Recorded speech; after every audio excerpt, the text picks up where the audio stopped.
Lieutenant Alan Grant stared at the alien ship on the view screen. It was huge, at least 3 times the size of the largest human vessel, with a design that reminded him of ancient Earth reptiles. The ship bristled with what were clearly weapons. Lots of weapons. "They're hailing us again, sir," said Communications Officer Lisa Young. Captain Peter Daniels nodded. "Put them through." The screen flickered, and Alan's breath caught. The alien was massive, standing nearly 8 feet tall with scaled skin, the color of burnt copper. Its yellow eyes had vertical pupils that narrowed as it studied the humans on the bridge. A ridge of spines ran from the top of its head down its back, and powerful claws tipped each finger. "I am Fleet Commander Thrax of the Khazari Dominion," the alien said, its voice surprisingly smooth through the translator. "We come seeking alliance, not conquest." Captain Daniels stepped forward. "I'm Captain Peter Daniels of the Earth Defense Force. May I ask why a species we've never met before is interested in an alliance?" The alien's mouth pulled back in what might have been a smile, revealing rows of sharp teeth. "Because we are alike, human. We are both what the galaxy fears most, Deathworlders." 3 days later, Alan found himself in a conference room at EDF headquarters with 5 other humans and 3 Khazari. As a xenobiologist with military experience, he had been assigned to the first contact team. "Earth is classified as a Class 12 death world," explained the Khazari scientist named Drex. He was smaller than Thrax, but no less intimidating. "High gravity, extreme weather patterns, diverse and dangerous wildlife, tectonic instability, and radiation levels would kill most galactic species." "And your world?" asked Dr. Susan Miller, the team's engineer. "Khazar is Class 13, Drex said with obvious pride. "The only one currently known. Our gravity is 1.3 times Earth's. Our atmosphere contains higher levels of oxygen, but also natural toxins that we have evolved to filter. Our predators would consider Earth's most dangerous creatures to be prey." Alan leaned forward. "You mentioned the galaxy fears Deathworlders. Who exactly are we talking about?" Fleet Commander Thrax, who had been silently observing, finally spoke. "The Galactic Confederation. 300 species from what you would call garden worlds. Planets with stable climates, limited predators, and few natural disasters. They evolved in paradise and built their civilization without struggling for survival every day. They fear what they don't understand," added Drex. "Species from worlds like ours develop differently. We are stronger, faster, more aggressive, more adaptable. More dangerous," Alan said. Thrax's eyes locked with Alan's. "Yes." Ambassador Karen White, Earth's top diplomat, spoke carefully. "Why seek us out now? Surely you've known about Earth for some time." "We have," Thrax admitted. "We've observed your world for 50 of your years. We were cautious. Another apex predator species could be a threat or an ally, but circumstances have changed. The Confederation has begun a quiet campaign against Deathworlders," said Drex. "New laws restricting our territories, trade embargoes disguised as safety protocols, even sterilization proposals for what they call hostile biospheres. They would destroy our worlds." Susan asked, horrified. "They would try," Thrax said grimly. "But they fear direct confrontation. We are stronger individually, but they have numbers. Now they have begun to speak of Earth in their councils." Alan saw the picture clearly. "So you want an alliance because you think we're next on their list. We want an alliance because when Deathworlders meet, we recognize each other," Thrax said. "Your people survived ice ages and asteroid impacts. Mine survived acid storms and predators that hunt by sensing electrical impulses in the brain. The Confederation cannot understand what forged us." Ambassador White folded her hands. "And if we refuse?" Thrax's expression was solemn. "Then we each face extinction alone." Alan looked at the massive alien warriors, then at his fellow humans, 2 species from the harshest worlds in known space. natural enemies, perhaps in another scenario. But now, potential allies against a galaxy that feared them both. The laws of survival were about to change. Susan Miller's fingers flew across her tablet as she studied the Khazari data on the Galactic Confederation. Something wasn't adding up. The garden world species were peaceful by nature, yet their policies toward Deathworlders seemed oddly aggressive. These trade restrictions began exactly 23 years ago, she muttered. Before that, the Confederation had no unified Deathworlder policy. Drex, the Khazari scientist, looked up from his own work. He had been assigned to the joint research team with Susan, and they had spent the past week in the same lab. "What are you suggesting?" he asked. "I'm not sure yet," Susan said, "but it's like someone flipped a switch. One day the Confederation was neutral toward Deathworlders. The next day they weren't." Drex moved closer, his scaled skin catching the light. "Show me." Susan pulled up a timeline of Confederation policies. "Look here. First came minor trade restrictions, then travel bans, then the talk about hostile biospheres. But these garden world species are supposed to be conflict-averse. Who's pushing them?"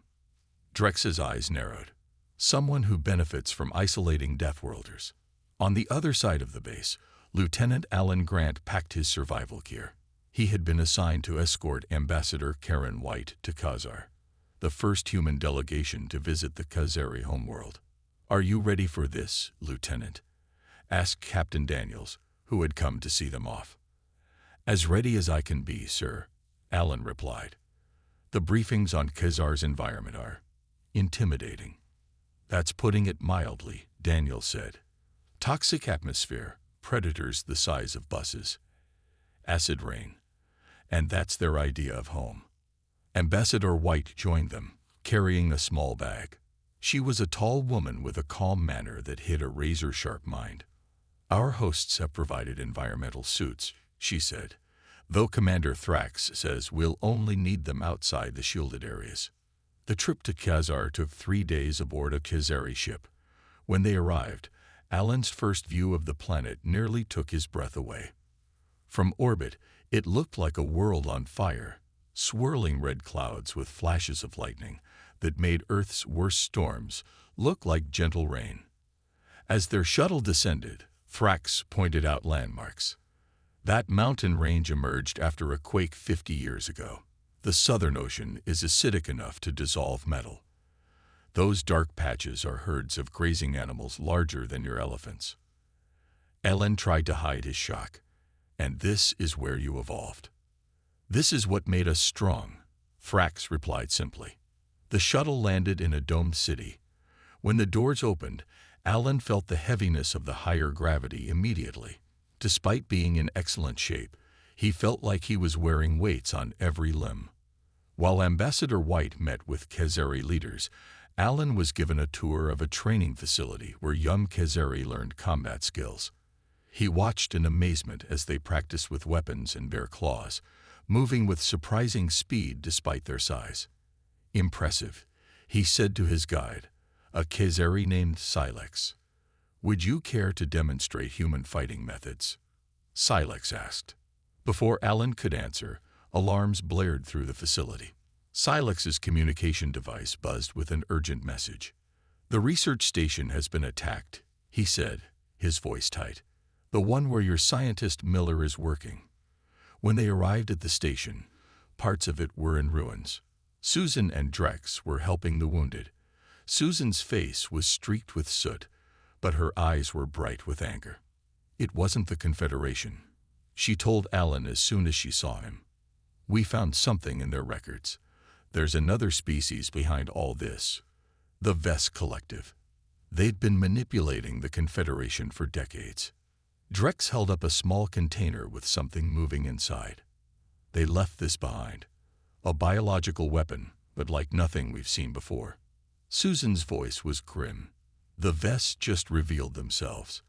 And they tried to kill us first." Captain Frank Jones of the Earth Defense Force vessel Intrepid stood on his bridge, watching the massive Khazari warship through the viewscreen. The ship was called Fang of Destiny, and it was now his ally in the fight against the Vess Collective. "Status report," he ordered. "The Khazari are ready, sir," replied his second-in-command, Joe Davis. "Commander Thrax is requesting a joint strategy meeting." Frank nodded. 1 month had passed since the attack on the research station. In that time, the Vess had launched biological attacks on 3 garden worlds, each time leaving evidence that pointed to humans or Khazari as the culprits.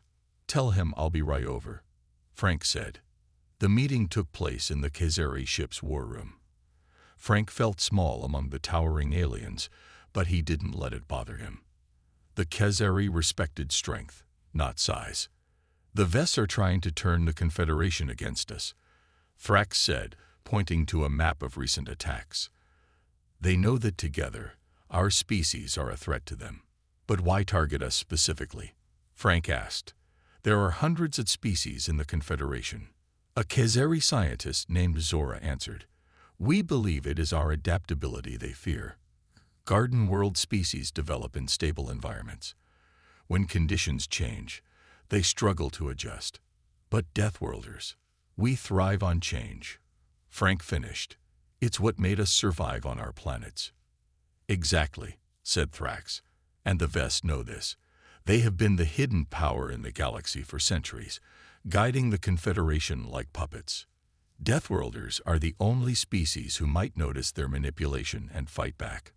On Earth, Patricia Walsh worked tirelessly to formalize an alliance between humans and Khazari. As Earth's top diplomat for alien affairs, she faced resistance from both sides. "The Khazari are predators," shouted one Earth official during a meeting. "How can we trust them?" "So are we," Patricia replied calmly. "To most species in the galaxy, humans are terrifying. We evolved as pursuit predators who can run prey to exhaustion. We can survive extreme temperature ranges. We recover from injuries that would kill others. We are Deathworlders, just like them." The official fell silent, considering her words. The Khazari had their own doubts. During a private meeting, a Khazari elder named Kor questioned the alliance. "Humans are unpredictable," he growled. "They lack the discipline of our warrior traditions. Their unpredictability is their strength," argued Thrax, who had returned briefly from the front lines. "They think of solutions we would never consider. Our strength combined with their creativity makes us stronger than either alone." While the diplomats talked, cultural exchange began between the species. At a training center in Arizona, human martial artists trained alongside Khazari warriors. The humans couldn't match the Khazari's raw strength, but their different fighting styles complemented each other. Alan Grant, now promoted to captain, watched a human judo instructor throw a Khazari 3 times his size. "We use leverage and momentum," the instructor explained to the surprised Khazari. "Your strength is an advantage, but it can also be used against you." Later, a Khazari hunter showed humans how to track by scent and heat signatures. "Your eyes see different light spectrums than ours," he said. "Together, we miss nothing." The alliance was still fragile when news came of another attack. The worst yet. The Vess had released a biological weapon on New Terra, a human colony world. Thousands were sick or dying. In an emergency meeting of the Galactic Confederation, representatives from garden worlds openly accused the Khazari of the attack, despite evidence of Vess involvement. "This is their plan," Patricia told Earth's leaders, "to divide us when we need unity most." Captain Frank Jones received new orders from Earth Command. The intrepid and fanged of destiny would lead a joint strike force to hunt down the Vess and stop their attacks. The hunt was about to begin. The joint strike team gathered in the intrepid's briefing room. Captain Alan Grant stood at the front, next to the Khazari warrior Silex. The room was filled with an equal mix of humans and Khazari, all elite fighters chosen for this mission. "Our target is a Vess base hidden in the Cygnus asteroid field," Alan said, pointing to a star map. "Intelligence suggests this is where they're developing their biological weapons." Silex stepped forward, his scaled skin gleaming under the lights. "The mission is simple.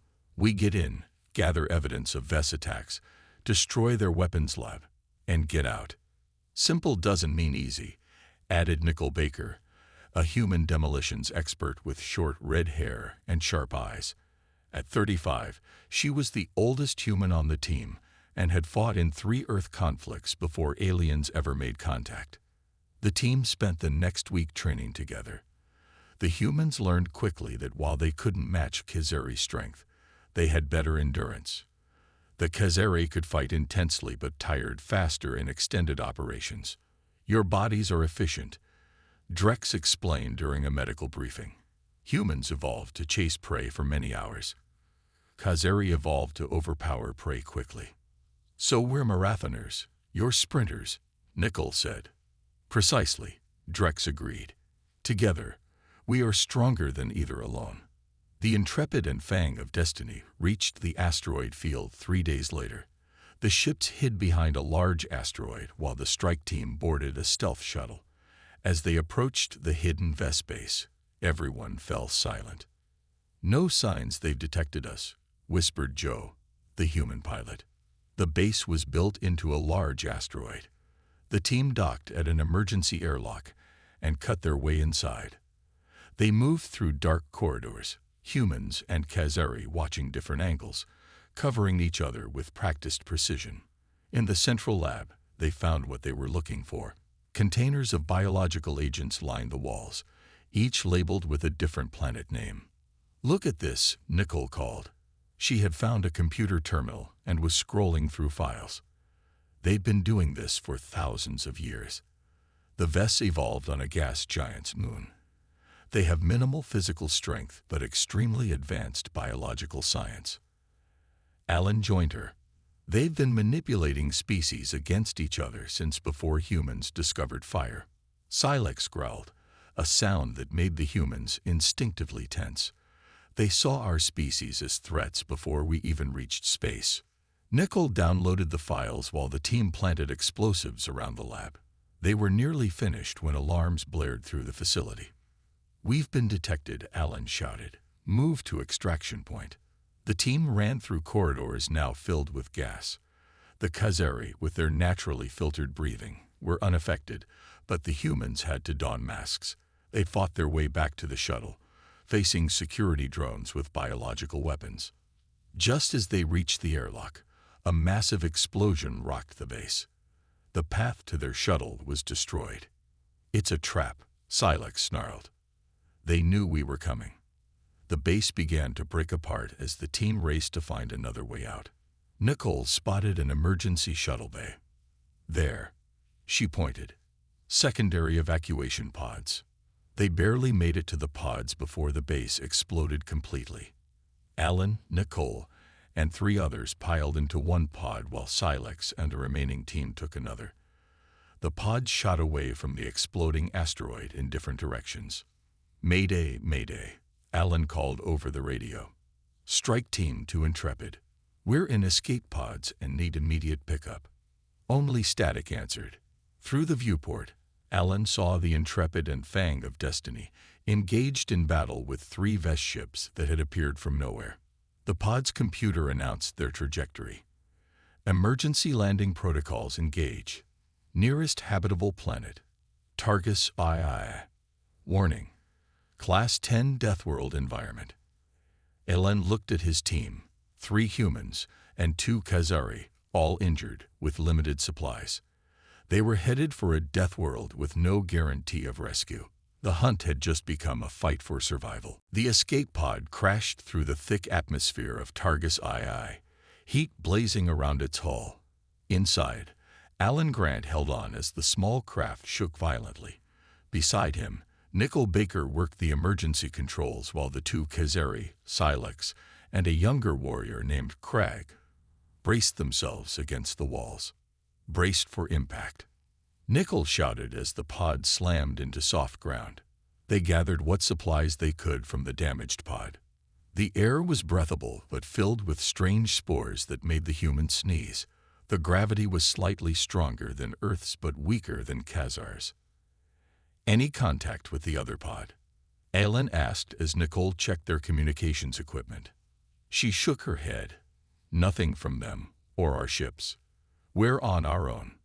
Silex scanned the horizon with his superior vision. There's a ridge about 2 miles east. Higher ground would give us a better position to defend and signal for rescue. They set off through a forest of tall, purple-tinted plants. The heat was intense, and strange sounds echoed from all directions. Both humans and Khazari remained alert, weapons ready. Movement at 2 o'clock, Nickel whispered suddenly. A creature burst from the undergrowth, six-legged with razor-sharp teeth and a hide like armor. It was the size of a small car and moved with frightening speed. The Khazari reacted first. Silex and Crag met the charge head-on, their natural strength allowing them to wrestle with the beast. Alan circled to the side and fired his weapon at a vulnerable spot near the creature's eye. Nickel used the distraction to leap onto its back, driving her combat knife into a gap in its armor. The creature fled, wounded but alive. "That was a juvenile," Silex said, wiping ichor from his scales. "The adults would be larger." "Great," muttered Nicole. "Just great." By nightfall, they'd reached the ridge. They set up camp in a defensible position among large rocks. As darkness fell, the temperature dropped dramatically, and glowing insects filled the air. On most worlds, that creature would be an apex predator, Alan said as they sat around a small heat source. But here, it ran from us. "Because it recognized greater predators," Silex replied. "Deathworlders recognize each other." Back on Earth, Susan Miller worked frantically in her lab. The data from the VES base had been transmitted before the team lost contact. Now she and a team of human and Khazari scientists raced to develop a countermeasure against the VES biological weapons. Their weapons target specific genetic markers, she explained to her team. They can design a plague that affects only humans or only Khazari. But not both, added a Khazari scientist named Zora. "Our genetic structures are too different. That is why they attack us separately." Susan's eyes widened. "That's it. We can create a defensive agent that combines elements from both our species. The VES wouldn't know how to counter it." On Targus II, the second day brought new challenges. The team had to cross a valley filled with plants that shot poisonous barbs. The humans, with their smaller size and greater agility, found paths through the danger zone. The Khazari provided strength when obstacles needed to be moved or climbed. That night, a pack of nocturnal hunters attacked their camp.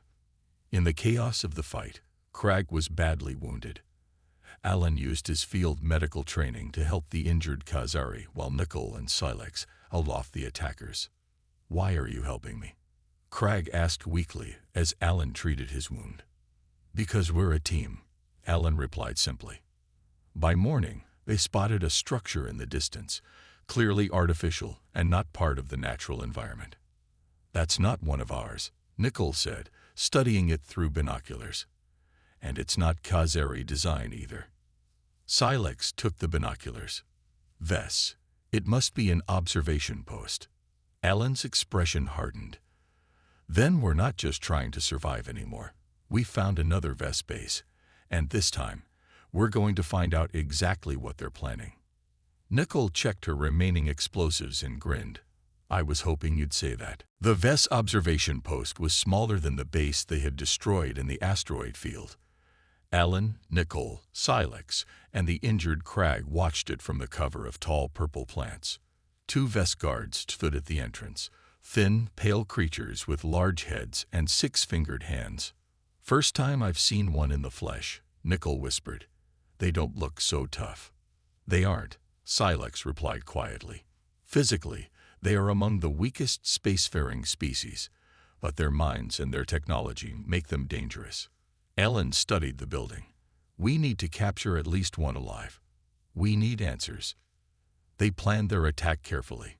Nickel would create a distraction, while Alan and Silex subdued the guards. Crag, despite his injury, insisted on joining the mission. "I did not survive a crash on a death world to sit and watch," he growled. The plan worked perfectly. Nickel's small explosive drew the guards away from their post, and the team quickly overwhelmed them. Inside, they found 3 more VES operating communication equipment. "Don't move," Alan ordered, weapon raised. The Vess didn't resist.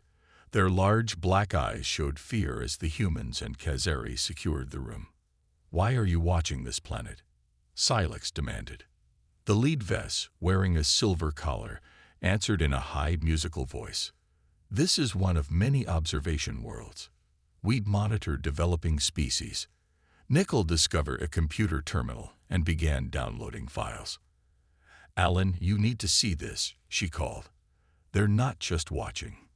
They're interfering with evolution on thousands of worlds." The files showed centuries of Vess manipulation, introducing diseases to limit populations, sabotaging developing civilizations, even altering genetic codes to make species less aggressive. "You've been preventing other Deathworlders from evolving," Alan said, understanding dawning on his face. The Vess leader didn't deny it. "Our ancestors learned long ago that species from harsh worlds become dangerous when they reach space. We guide evolution towards safer paths." "You mean you keep other species weak?" Silex snarled. While the team interrogated the Vess, one of the creatures activated a hidden signal. Within minutes, a loud rumbling shook the building. "What did you do?"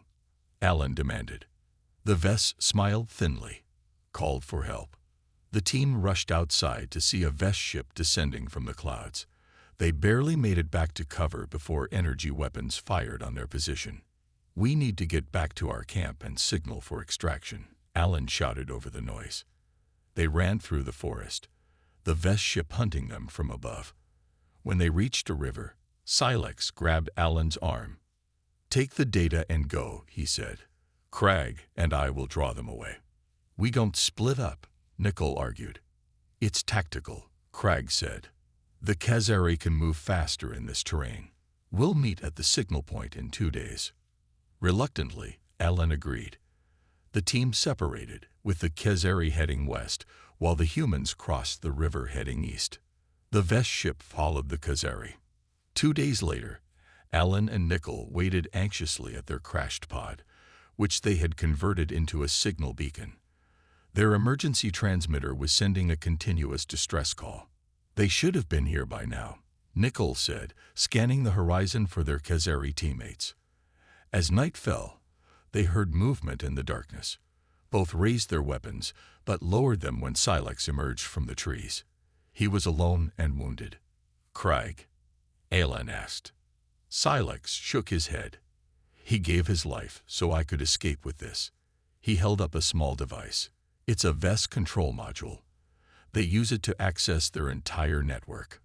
Before they could discuss further, the sky lit up with the engines of an approaching ship. All three raised their weapons, ready for a final stand. Then a familiar voice came over their communicators. "Intrepid to ground team. Captain Jones here. Sorry we're late to the party." Alan felt relief wash over him.